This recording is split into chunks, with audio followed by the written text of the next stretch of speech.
উঠি হয়ে গেলে যে দেখছি। এটা আমার রোজগারের কাজ।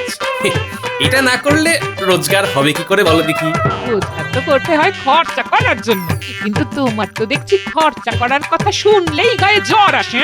দেখো কৃষ্ণনগরে যা গরম পড়েছে, এমনিতেই যাতেই হাত দেবে তাতেই মনে হবে জ্বর এসেছে।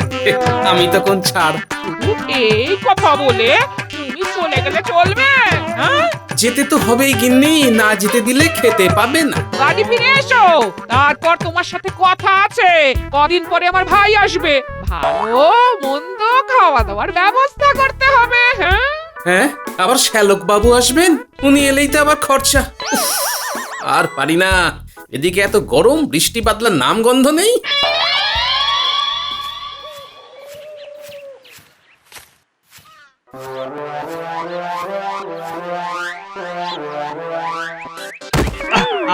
কি দাদা, দেখে চলতে পারেন না?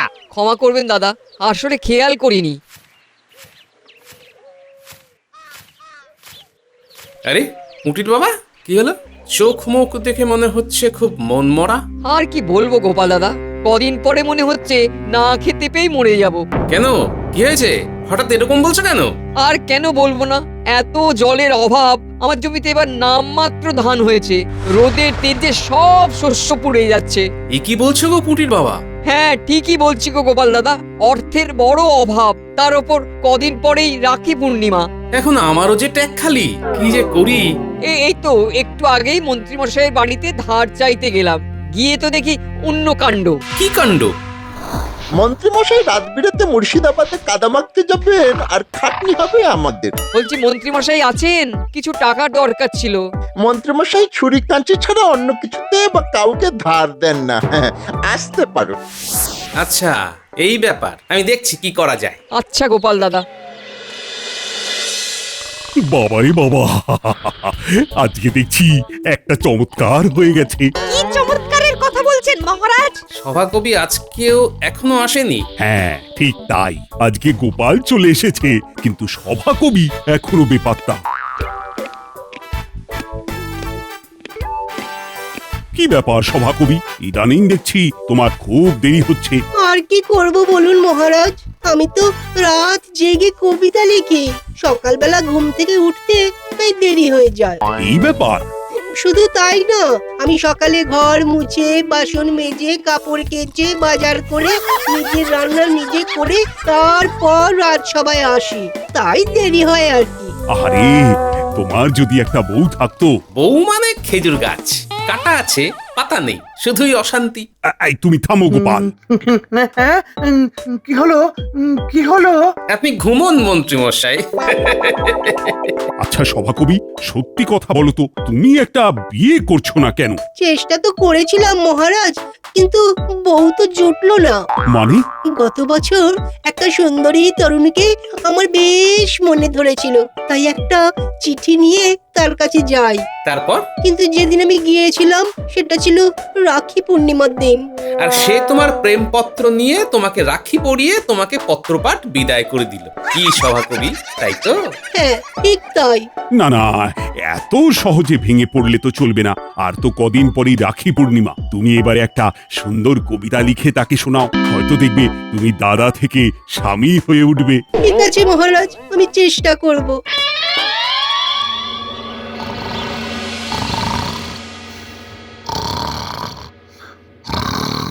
ওই তুমি তো সেই ভোরবেলা যে ফিরলে, কি হলো কিছুই তো জানালে না। আরে ঘুমোতে দাও। উফ, সারা রাত ঘোড়া ছুটিয়ে গেছি, ঘোড়া ছুটিয়ে এসেছি, এখন কদিন এভাবেই যাতায়াত করতে হবে, তাহলেই পুরো পরিকল্পনা সাজিয়ে ফেলতে হবে। সে পরিকল্পনা আমাকে কিছু বলো বলো। এখনো সেভাবে কিছু আলোচনা হয়নি। গতকাল নবাব বাহাদুর খুব ব্যস্ত ছিলেন, তাই আমাকে সময় দিতে পারেননি। আমি আজকে আবার যাব, তাই এখন ঘুমোতে দাও। বেশ, যা তোমার মর্জি।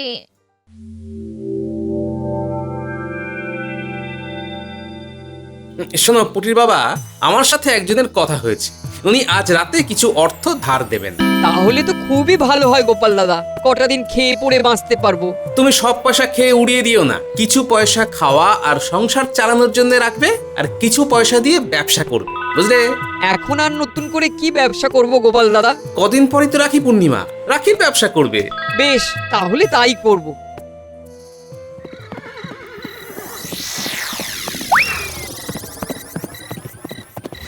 আরে আরে, মন্ত্রীমশাই আজকে রাতেও ঘোড়া নিয়ে বেরোচ্ছেন?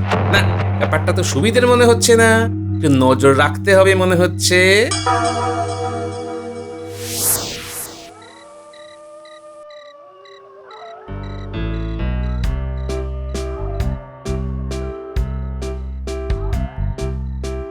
এ কি বিজ্ঞানী, তুমি এই ভর সন্ধেবেলা বাড়ির বাইরে দাঁড়িয়ে পাইচারি করছো যে? কোনো চিন্তা? এই চিন্তা মানে গভীর চিন্তা। বিজ্ঞান যত এগিয়ে যাক, প্রকৃতির কাছে সে কিছুই না। কেন কেন? এই দেখো না, আমাদের কৃষ্ণনগরে এত গরম, আর ওদিকে মুর্শিদাবাদে শুনেছি নাকি বৃষ্টি হয়ে একেবারে চারিদিক কাদা কাদা অবস্থা। আচ্ছা, সেই জন্যে আজ সকালে মন্ত্রীর ঘোড়া পরিষ্কার করছিল বটা ঘর। কি হলো গোপাল, কি আবার ভাবছো? না কিছু না, তুমি কি ভাবছো বলো তো বিজ্ঞানী? আমি তো ভাবছি যদি এমন একটা যন্ত্র বানানো যেত যা দিয়ে মেঘ তৈরি করা যায়, তাহলে তাহলে দারুণ হতো। হ্যাঁ ঠিকই বলেছো, আমাদের রাজ্যের চাষি ভাইরা যা কষ্ট পাচ্ছে তা আমার থেকে আর ভালো কেউ জানে না। কেন কেন? ও কিছু না, পরে সব জানতে পারবে। নবাব বাহাদুর, আর সহ্য করতে পারছি না। এবার আপনাকে কৃষ্ণনগর দখল করতেই হবে। আমাকে রাজা হতেই হবে নবাব বাহাদুর। আরে বাবা, হঠাৎ করে তো আর আক্রমণ করা যায় না। কৃষ্ণচন্দ্রের তো সামরিক শক্তি আগের থেকে অনেক বেশি উন্নতি হয়েছে। আমার একটা উপায় জানা আছে নবাব বাহাদুর। কি উপায় বলো? শুনুন তাহলে।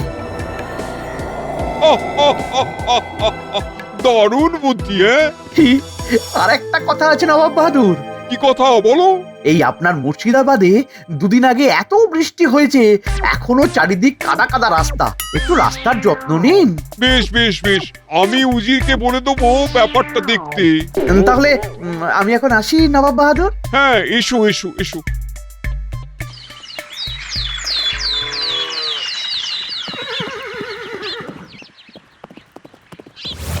আচ্ছা, যা ভেবেছিলাম তাই, গতকাল রাতেও মুর্শিদাবাদে গিয়েছিলেন। এই আজকে কিন্তু তোমাকে বলতেই হবে। হ্যাঁ, আজকে তোমাকে বলেই ঘুমাবো। ঘন্টাখানেক না ঘুমালে শরীরে বল পাবো না। তাহলে বলো। শোনো, আর তো কয়েকদিন পরেই রাখি পূর্ণিমা। হ্যাঁ তো। ঠিক রাখি পূর্ণিমার দিন রাতের বেলা নবাব বাহাদুর সাধারণ গ্রামবাসীর ছদ্মবেশে অনেক প্রহরীকে কৃষ্ণনগরে পাঠাবেন। ওমা, তাতে কি হবে? তারা ঠিক পরের দিন সকাল সকাল মহারাজের ওপর আক্রমণ করবে। এতে তোমার কি লাভ? আরে আমারই তো লাভ। মহারাজ অক্কা পাবেন আর রাজ সিংহাসনে চড়ে বসবো আমি। আমি তো রাজা। আমি হব রানী। বেশ, আমি ঘুমোতে গেলাম। এতদিন জানতাম আমাদের মন্ত্রী ষড়যন্ত্রী, এখন তো দেখছি উনি দ্বাদশ যন্ত্রী। বাবা রে বাবা।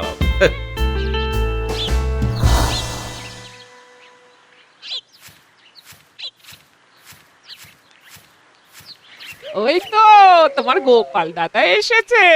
সারা রাত কোথায় ছিলে গো? সেসব তোমাকে পরে বলবো, তুমি এখন ঘরে যাও দেখি। আর শোনো পুটির বাবা। অর্থের জোগান হয়েছে? হ্যাঁ হয়েছে। শোনো, আমাদের কৃষ্ণনগরের সকল পুরুষদের জন্য তোমাকে রাখি বানাতে হবে। এত রাখি কে কিনবে গোপাল দাদা? আরে কিনবে কিনবে, হ্যাঁ সব রাখি যেন একই রকম দেখতে হয়। সে ঠিক আছে, কিন্তু হাতে মাত্র কটা দিন সময়, এর মধ্যে এত রাখি কি করে বানাবো? সে তুমি তোমার গিন্নিকে সাথে নাও, পাড়ার লোকজনকে দিয়ে বানাও। আচ্ছা আচ্ছা ঠিক আছে। আমি তোমার জন্য মোহরগুলো নিয়ে আসছি।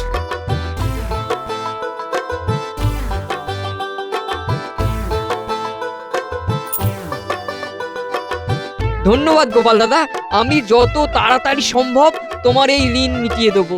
আমার না, আমি যার কাছ থেকে ধার নিয়েছি তার ঋণ। হ্যাঁ হ্যাঁ হ্যাঁ, নিশ্চয়ই নিশ্চয়ই। এই যে শোনো, উপকার করছো ভালো কথা, কিন্তু একজনের জন্য উপহারও কিনতে হবে, সেটা মনে আছে তো? কি কার জন্য আবার উপহার কিনবো? এই গিন্নি, তুমি আমাকে রাখি পরাবে নাকি যে তোমাকে আমি উপহার দেবো? এই কথা ঘুরিও না। রাখি পূর্ণিমার দিন বিকেল বেলা আমার ভাই আসবে, ও চিঠিতে লিখেছে কি তোর হাতে রান্না অনেকদিন খাইনি, তাই এক সপ্তাহ তোর বাড়িতে থাকবো, জমিয়ে খাবো। হ্যাঁ, আর জামাই বাবুর ট্যাঙ্ক ফাঁকা করব। ও কিন্তু খাসির মাংস খেতে খুব ভালোবাসে। আমার মাথাটাই দিয়ে দিও। যত সব এমনিতেই ধার দেনা করে লোকজনকে সাহায্য করছি, তার মধ্যে যত সব আদিক্ষেতা। তুমি আমার ভাইকে নিয়ে এরকম কথা বললে? থাক, আমার ঘাট হয়েছে। ঘাট না, পুকুর। যাও পুকুরে গিয়ে স্নান সেরে এসো। মানুষটা রেগে গেছে, একটু একটু তদবির করে খাওয়াতে হবে। হ্যাঁ,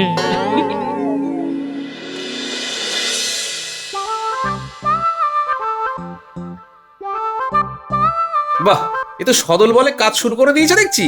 হ্যাঁ, ছেলে মেয়েগুলো কাজের ফাঁকে আমাকে সাহায্য করছে।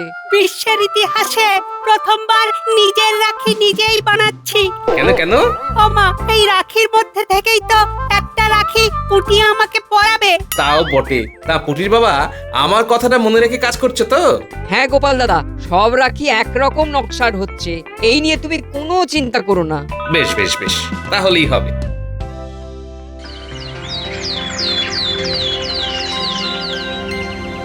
হে ভগবান শ্রীকৃষ্ণ, প্রভু তুমি তো করুণা সিন্ধু, আমার মনের কথা শোনো প্রভু।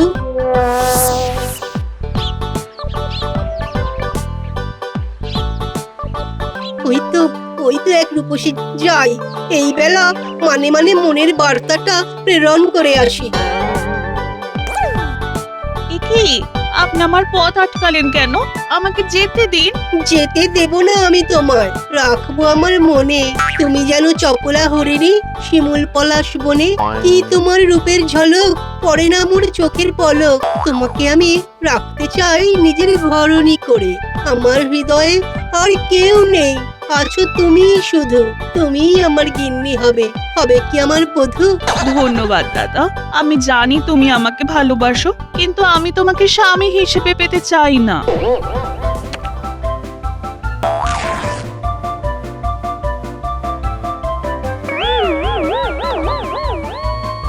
আজ থেকে তুমি আমার দাদা আর আমি তোমার বোন। আশা করি আমার বিপদে আপদে সব সময় আমার পাশে থাকবে।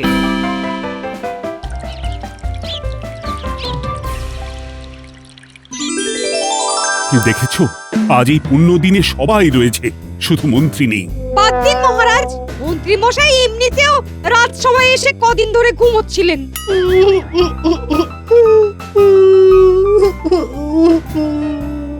কি সভাকবি মহাশয় কাঁদছেন কেন? সত্যি তো, তোমার আবার কি হলো সভাকবি? তুমি কাঁদছো কেন? মহারাজ, আজকেও সেই একই ঘটনার প্রত্যাবর্তন হয়েছে। মানে? আমি একটু আগে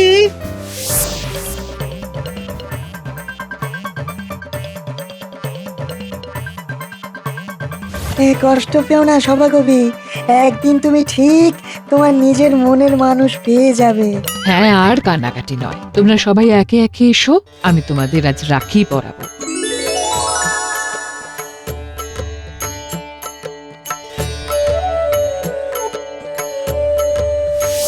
ধন্যবাদ রানীমা, রাখি তো পড়ালেন, এবার একটু পেট পুজো হবে না? সব হবে, তোমাদের জন্য জমিয়ে ভুরি ভোজের বন্দোবস্ত করা হয়েছে। চলো খাবার ঘরে।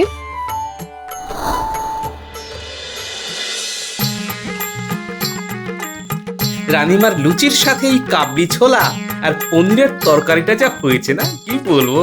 সুস্বাদু সুস্বাদু। সুস্বাদু তো হবেই। রানীমা আজ নিজের হাতে রান্না করেছেন যে। আরে আরো কয়েকটা লুচি নাও গোপাল।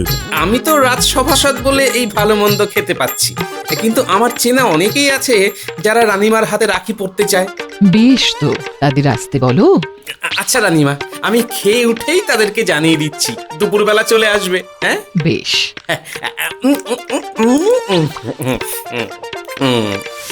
শোনো শোনো শোনো, আজ রাখি পূর্ণিমা, এই উপলক্ষে কৃষ্ণনগরের সকল পুরুষকে আমাদের রানীমা রাখি পরাবেন। তাই আজ দ্বীপ্রহরে সকল পুরুষের রাজবাড়িতে নিমন্ত্রণ রইল। আরে আমাদের সবার নিমন্ত্রণ, কি আনন্দ কি আনন্দ। এ কি গোপাল, তুমি যে বললে কয়েকজন আমার হাতে রাখি পড়তে চায়। না মানে রানীমা, ওই প্রথমে কয়েকজন ছিল, তারপরে ভেবে দেখলাম তাদের পাড়া প্রতিবেশী যদি হিংসে করে, তাই সকল কৃষ্ণনগরবাসীকে নিমন্ত্রণ জানিয়েছি। কিন্তু এত রাখি পাবো কোথায়? হ্যাঁ, এই হঠাৎ করে রাখি কিনবো কোথা থেকে? সব ব্যবস্থা করা আছে রানীমা, এক্ষুনি চলে আসবে। শুধু মহারাজ দামটা দিয়ে দিলেই হবে। এই তো আমি চলে এসেছি। প্রথমে প্রহরী ঢুকতে দিচ্ছিল না, তারপর গোপাল দাদার নাম করতেই ঢুকতে দিল। বাবা বাবা বাবা, এ তো দারুণ বানিয়েছে রাখি। আমরা সবাই মিলে বানিয়েছি। বাবা বাবা, তা কত মোহর হয়েছে? সব মিলিয়ে 250 মোহর মাত্র। আচ্ছা আচ্ছা, আজ সন্ধেবেলা এসে নিয়ে যেও। বেশ মহারাজ। বেশ পুটির বাবা, তাহলে তোমাকে দিয়েই কৃষ্ণনগরের সাধারণ গ্রামবাসীদের রাখি পরানো শুরু করি। এ তো আমার পরম সৌভাগ্য। আমাদেরকেও রাখি পরাবেন তো রানীমা? নিশ্চয়ই নিশ্চয়ই, আয় আয়, এদিকে আয়, পরিয়ে দি।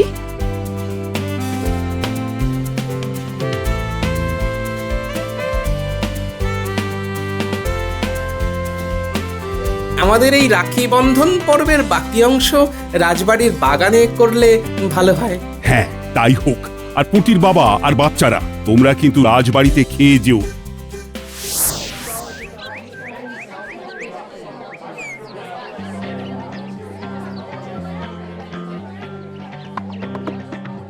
ধন্যবাদ রানীমা, এ আমাদের পরম সৌভাগ্য যে আপনার হাতে রাখি পড়ছি। আপনার মতন দিদি থাকলে আমাদের আর চিন্তাই নেই। তাহলে একটা কথা মনে রেখো, এই রাখি রানীমা পরাচ্ছেন। অন্তত 1 সপ্তাহ এই রাখি তোমরা কেউ খুলবে না। না না, খুলবো না।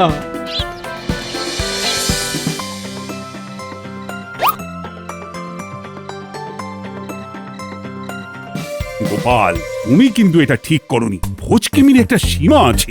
একেবারে সকল প্রজারা, পুরুষ প্রজা, ওই একই হলো।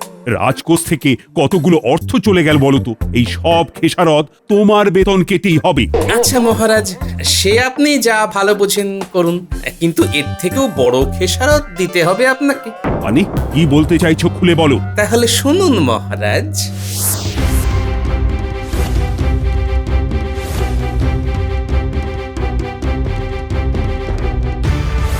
এ কি সর্বনাশ! তার মানে তো নবাবের সৈন্যরা ইতিমধ্যেই কৃষ্ণনগরে ঢুকে পড়েছে। হ্যাঁ, তাও আবার সাধারণ গ্রামবাসীর ছদ্মবেশ। এ কি, এবার ওদের ধরবো কি করে? কেন মহারাজ, রাখি দিয়ে আজ দুপুরে সকল পুরুষ প্রজাদের রানীমা রাখি পরিয়েছেন, আর সব রাখি একই রকম, আর কোনো প্রজাই রাখি খুলবে না। তাই সেনাপতি আর আমাদের সৈন্যকে এক্ষুনি পাঠান, যাদের হাতে রাখি নেই তাদেরকেই ধরে নিয়ে আসুন। সব বাড়িতে গিয়ে ঘুরতে বলবেন, আমার বাড়িতেও ছাড় দেবেন না। উফ গোপাল, তোমার কি বুদ্ধি! তাড়াতাড়ি কাজ শুরু করুন মহারাজ, কারণ ওরা ভোর ভোর আক্রমণ করার মতলব এঁটেছে। আমি এক্ষুনি ব্যবস্থা নিচ্ছি।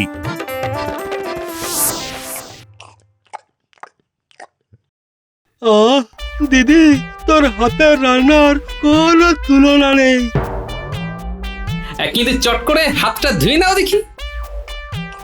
আহা, যা বলছি তাই করো না, পরে আবার খাবে। গিন্নি, এবার এই রাখিটা তোমার ভাইকে পরিয়ে দাও, নইলে বিপদ এক্ষুনি ঘনিয়ে আসবে।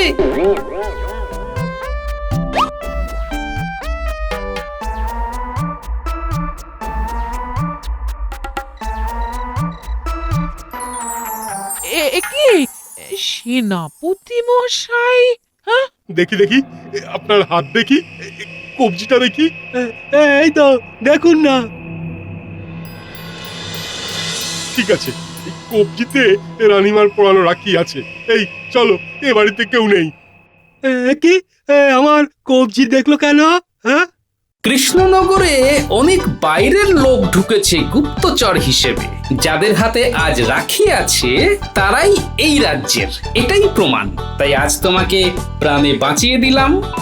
জামাই বাবু, আমি এসেছিলাম আপনার টেক ফাঁকা করে খেতে, কিন্তু আপনি আমাকে প্রাণে বাঁচালেন। আপনি না মহান, সত্যি মহান। আমি কাল নিজের অর্থে আপনাকে খাসির মাংস খাওয়াবো, খাবেন তো? হ্যাঁ, বেশ।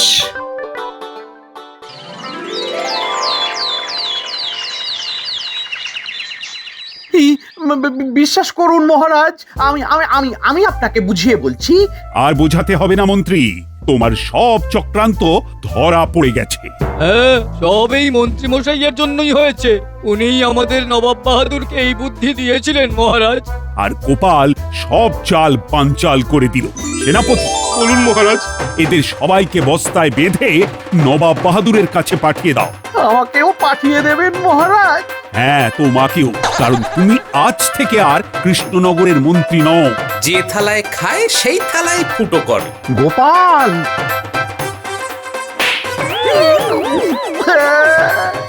আবার গোপাল